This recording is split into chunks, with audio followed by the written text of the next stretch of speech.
So tell me about your involvement with the American Cancer Society.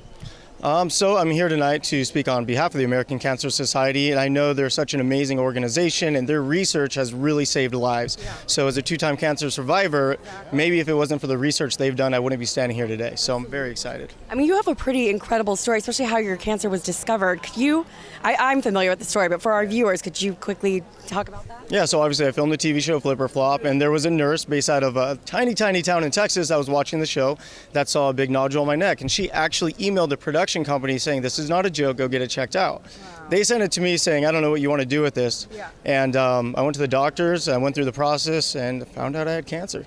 That is really amazing. I mean, and then you experienced cancer a second time. I mean, that must have been devastating.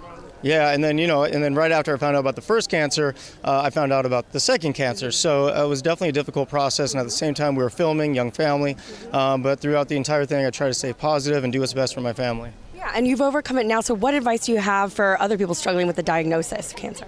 You know, the mental aspect of finding out you have cancer is very difficult, so I think the most important thing is to be positive and make sure you have a good group around you that's supporting you, and just never quit fighting.